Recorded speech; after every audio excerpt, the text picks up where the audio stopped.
Dragonborns, they are probably one of the teams that actually throw out the most of that are out there. You know, they'll throw out something pretty wild, I'm expecting from these guys. And that's honestly something you love seeing as a spectator and even a caster, because that can really catch teams off guard. It can really help define you as a team. And especially as Shushay, I mean, we saw at Gamescom, the Season 2 regional qualifiers, he played that Evelyn middle. It kind of expected it, but he was one of the first to play that champion there. Well, you've heard what we expect. Let's see what the teams are expecting from one another. Or Dragonborns! Dragonborns, we played against them. At the beginning, we were like, holy moly, man, these guys are very good. And I told the guys, hey, look at this. What is he doing? We played more games against them and it went pretty much better. Holy moly, man. Holy moly. It's New York. Sorry, Ocelot. SK Gaming versus Dragonborns, and it's gonna be a lively game. I hope. I'm hopeful. As well as you guys at home, I'm hopeful that this is going to get... Maybe the teams are going to grow some balls, like Peke has said. Maybe they're going to get aggressive, and I think the hairy monsters that are Dragonborns are the team that could grow them balls. And I think if they pull a win here, you might see another chest bump happen again. I'm kind of excited, but kind of afraid. They actually said they've got something else they're going to pull out, which I'm intrigued to see if they pull out the win, that they do manage to get something. What are we expecting from these bans, from these two teams? Well, I wouldn't be too surprised to see a lot of bans target at Shushay. Is kind of their crazy factor of their team, you know, because he can get their team pumped up, he can get their team going and pretty much their head into the game. We do see Kale, Anivia, Zin's out, and Vi banned out. And Vi can be played by both teams. I was actually a ban I was expecting, because we saw Shushay player mid lane, we saw Hercubot player in the jungle, did very well in both of those games. So I was going to be taking that out of the entire pool. But these last two bans, not exactly sure what they want to take away from each team. I mean, we still haven't really seen Olaf this week, because he has been nerfed slightly. We heard Expect talking about him. He's, you know, more useful in the jungle now, it seems. And Akazik's actually banned out. And there goes Renekton. So what is available? What would they go with? It is, of course, Shen going to be out there, and Kevin's going to be playing it. He had a boring time of it, I think he said, against the Nidalee last time in that top lane. But immediately, Dragonborns looking like they're going to lock in Taric and Jarvan. And Jarvan, of course, is an interesting one for 3.01. Yeah, he's one of those champions where he excels early in because of his ganks, because of that disruption he has, not to mention the Cataclysm, the whole famous thing of, I'm Jarvan, I'm helping kind of thing. If you get a nice ultimate late game, I mean, it can really set you up. But the Taric pick is actually one that's kind of intriguing to me. I mean, we could potentially see an Urgot actually comboed with him. Exactly what I was thinking. Is there going to be an Urgot coming alongside, and are SK going to prepare for that? What would you counter pick if you're expecting that Urgot? Well, you can go with Twitch. I mean, just someone who can match his power early game. Oh. Go for someone like Caitlyn with range. I wasn't even looking at the screen when that happened, I swear. So you can go with Caitlyn with the range. You have the nice CC out of Zyra as well. Obviously could be played in the mid lane, but I don't think Ocelot players are too much there, so most likely Nif will be taking that. And now over to Dragonborns, what they want to pick up here. I mean, Shushay, we've seen him play Jace. He played that yesterday. Could pick that up yet again. Nice amount of damage, nice amount of harass in that middle lane. But I think Ocelot this time, after when he played against Fnatic with his Anivia versus Caitlyn, was having a hard time. Okay, we're having a little switch around. It could be Draven. Yeah, Hecarim we saw actually from the North American scene. St. Vicious has been running that one. Caitlyn Panda kind of expected that one. It's been his champion of choice since pretty much Season 1. I wouldn't say Season 2, it's Season 1, in fact. Well, Caitlyn's a very safe pick against Taric because you have the traps and you have your 90 caliber net to get away if you really need to. Spontexx actually can play Darius in the top lane. First time I think we've actually seen him. Look at that. In the EU LCS it's and the Draven and Darius all in one game. Oh, that's going to get hard to say. Yes, that's going to keep me on my toes. What are we thinking here? What is going to be the mid lane? Or will it be Zyra as the mid lane? I'm expecting that to be Nif. Yeah, I really don't think that's going to be Zyra in the mid lane, though. If we see a Sona picked up, obviously it will be that. Also, what he wants to kind of play here, I mean, you need someone with a little bit of disruption in terms of maybe a Nivea, maybe even... Kassadin could be a potential to silence Darius when he goes in, but I think someone who's very mobile, which, you know, Kassadin is very well, could be a very potential pick, but then as well as an Anivia. I mean, the wall up you can do can really separate the teams depending on where you fight. Oh, sorry, Anivia's banned. Sorry about that. That's okay, man. just. But if she wasn't, I didn't want to stop you going. You had a good flow going there, so you felt pretty comfortable. But Anivia definitely is banned out there. So Hecarim now, they're just going to troll us, and yeah, you're not picking that. Okay, so Orianna is also a very solid pickup as well. I mean, you have that Jarvan ultimate, you can kind of disrupt that completely, like I was trying to mention. With that ultimate, you can pull it all apart. And wow, we actually will see So we're going to get the jungle horse. I am a horse. The horse is amazing. Not the meat, apparently. Not lately. It's not the meat. If you're in the UK, you'll know what we're getting at. The rest of the world probably won't have a clue what we're talking about, but every little helps. Gosh. But Dragonborn's last pick, they have no AP currently, so this really wants me to believe that they're going to run another AD champion, maybe that Jace in the mid lane. Because there's no point in picking up... I mean, there is a point to pick up an AP now, but if you run an AD, you have that true damage coming out of Darius in his ultimate, you have the armor shred out of Taric, you have the armor stacking of Taric's W, and Jarvan's flag gives you, I think it's 55 or 52 total armor, which is ridiculous when you're going up against that. And we'll see what they're going to pick up here. Actually, wow, sitting on a Lux. Actually, if I remember well that many people saying Shushei's Lux is actually pretty legit. It's a very strong champion choice for him. I'm not getting any nods from Pekka. He's just giving me a blank expression. So nothing coming out from him. So what are we expecting from these two team lineups? Well, Dragonborns, as you can see, with the Darius, with the Lux, with the Draven, they want to go for that instant burst. They want to land a light binding and a stun right after that and just kill that person ASAP. Then you have a 5-on-4 kind of fight.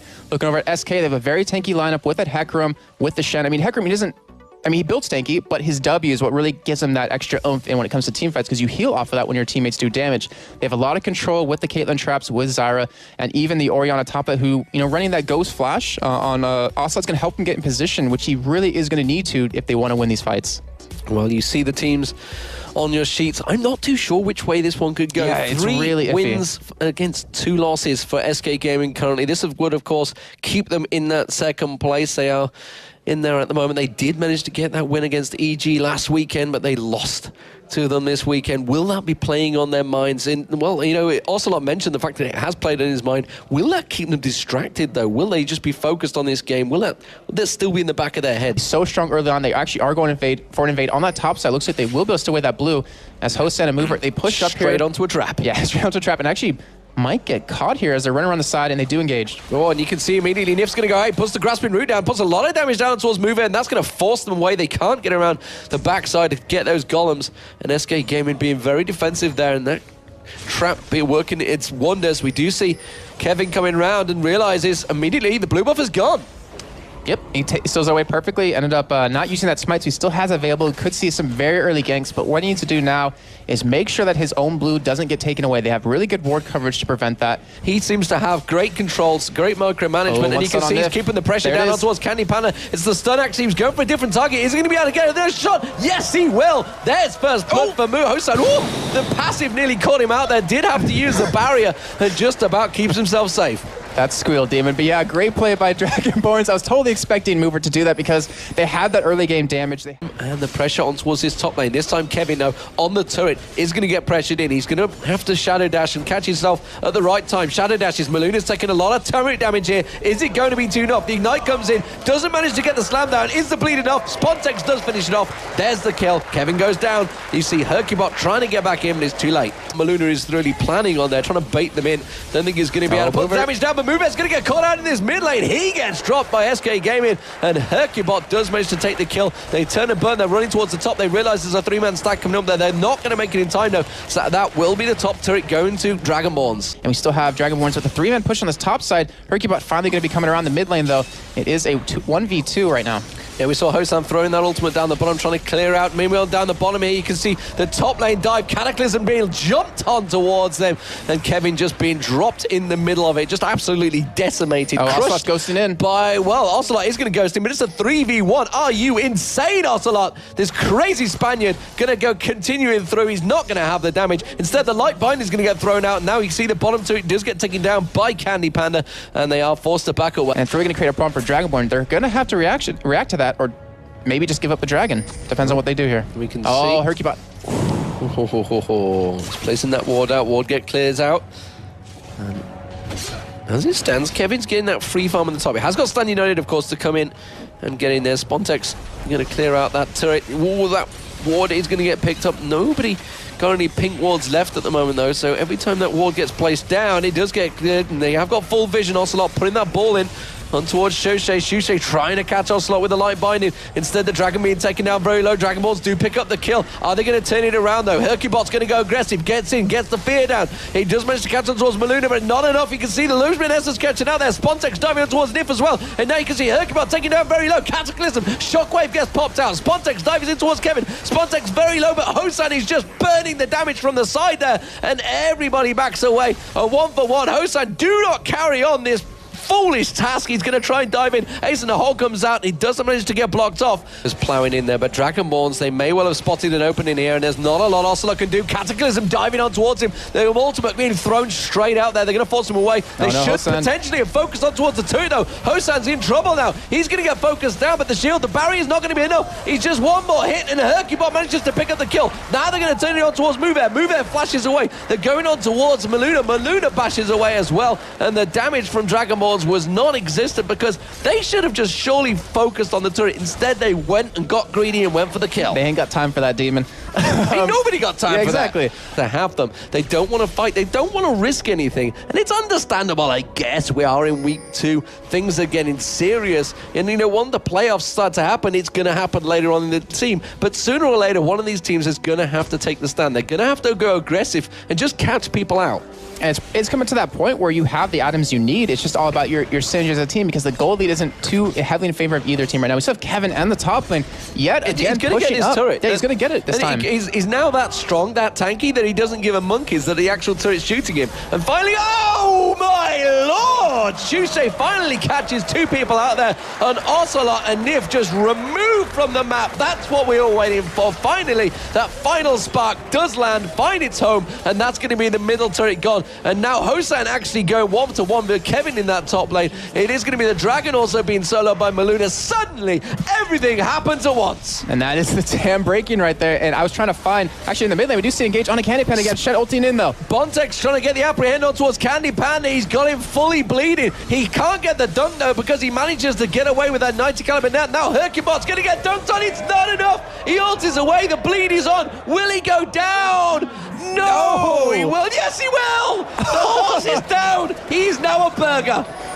Oh, God.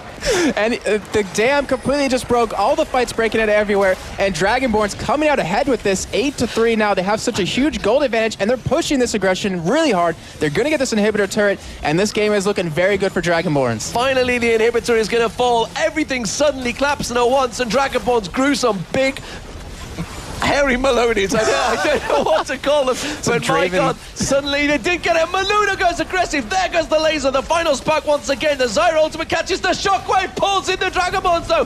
But a Cataclysm goes diving in. Nif is going to get dunked down. He hasn't got it available. Instead, Spontexx picks up the kill. The inhibitor goes down. And Moveair backs away, just going to keep themselves defensive. It's 9-3. I've been waiting for the kills to happen, and they've all come in the last minute. Fantastic performance, Dragonborns, keeping the pressure on towards SK Gaming. As it is, Hercubot, we've still not seen him land that ultimate in the right spot. He's tried it a few times, and it's been flashed out of. That's the thing, though. They haven't had a straight 5-on-5 team fight yet. I mean, if you look, SK was in the driving seat because they were forcing Dragonborn back with the split pushing they were doing, but they've never had that solid 5-on-5 initiate where SK can use all their abilities together and really take someone out from Dragonborn. So if they get a strong engage here, this still is anyone's game. And that's surely a credit to Dragonborns. They don't want that 5v5 fight. They've avoided it. And when the action actually happened, it was simply down to getting 2 people getting caught out by that light binding and final spark. And that's what set off the entire game for Dragonborns to get this big of a lead. So as long as they can keep holding on and create that opportunity, maybe even a 5-on-3 or 5-on-4, which we are seeing Spontexx in the topside push, they will win that fight. It's just all about that one yell of go, engage. They turn that game completely around, and that could happen yet again. So as it is, Dragonborn set themselves up, Baron up in 18 seconds time. Hercubot taking a look around. Got to be careful. We don't see Maluna coming across. He did try and come through, and he's actually trying to keep the pressure on towards Hercubot. He would be a nice, juicy target for them. The final spark does come across, and Candy Panda taking half health already. And now you can see the bleed actually on towards him. The apprehend. The dunk got Ocelot. The dunk comes in, and now Spontexx turns toward Candy Panda. The second dunk comes down. Draven gets a third dunk now, and he's He's just ripping SK Gaming apart. They're flashing away. Candy Panda saying, I don't want none of this. I'm going to get away. But it doesn't matter because it's going to be Matt Luna that picks up the kill. And they're going to drive it home. It's the Dragomons. They are going to pick SK Gaming apart. And you can see Muvart. He's heading straight in towards the turret. Shushe's coming with him. They're going to tank this one up. And he's going to be the Dragomons taking down SK Gaming, going 2-1 in the League of Legends Championship Series. Fantastically fought out by the Dragomons. Great game overall by them. They took that advantage early on with that double kill out of Lux to pretty much get the advantage in the game, to get their foot back in the game. SK unfortunately wasn't able to get that strong fight they wanted to.